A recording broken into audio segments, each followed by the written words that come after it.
看不见的影响力。你知道造成冠状动脉心脏病致病的主因是什么吗？是饱和脂肪、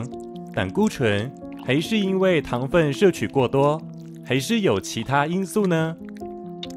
答案是都有可能，但是以前的民众可能不是这么想的。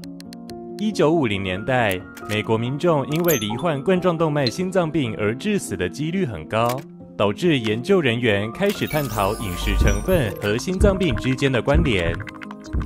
其中，哈佛大学公共卫生学院的营养学教授 McGandy、Hegstad 及 Stair 发表了相当具有代表性的研究报告，并且刊登于1967年的《新英格兰医学期刊》。研究报告中指出，若要预防心脏病，脂肪与胆固醇是唯一需要控制的因素，而糖分对于罹患心脏病的负面影响则非常小。随着报告的刊登，学术界都倾向认同 McGandy、Hegstad 及 Stair 的研究结果。政府单位、食品业者也纷纷把焦点放在如何降低胆固醇与饱和脂肪，以避免民众罹患心脏病，但却轻忽了糖分在其中可能扮演的角色。直到1984年后，陆续有其他学者提出质疑，他们认为事实可能不完全是 McGandy、Hegstad 及 Stair 教授所说的那样，也就是说，高糖类饮食习惯也有可能是造成心脏病的高风险因子。经过调查后发现，原来 McGandy 等3位教授的研究背后的资金来源是糖研究基金会，但是他们并没有在论文中揭露这件事。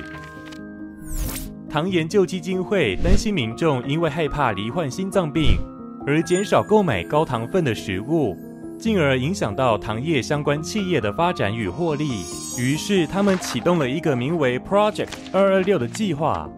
邀请与资助 McGandy 等3位教授写出一篇可以将心脏病致病主因导向脂肪与胆固醇，而非高糖分饮食习惯的研究报告。负责此计划的学院院长不只在旁监督计划执行，同时也获邀担任糖研究基金会的董事。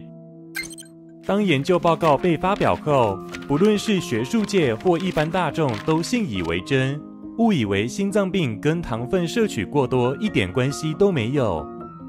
但事实是，如果毫无节制地养成摄取高糖分的饮食习惯，对于心脏病的罹患与诱发同样具有高度风险。糖研究基金会为了自身的产业利益而选择刻意隐瞒真相，甚至要求具有专业背景的教授们写出符合他们期望的研究报告，以巩固自己的产业形象。这起事件发生后，新英格兰医学期刊 NEJM 开始要求研究者必须在论文中揭露研究的资助者，不论是公部门或私部门所补助的研究经费，都不该是用来满足特定团体或个人利益的工具。学术界为了避免研究资助者和研究者之间拥有不恰当的合作关系，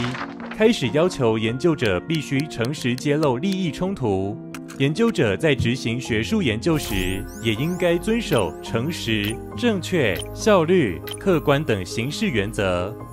在做学术研究时，也应该秉持学术中立，避免做出片面或武断的结论，如此才不会辜负社会大众对于研究者的期待与信任，也才能真正发展出得以增进公共福祉的研究成果。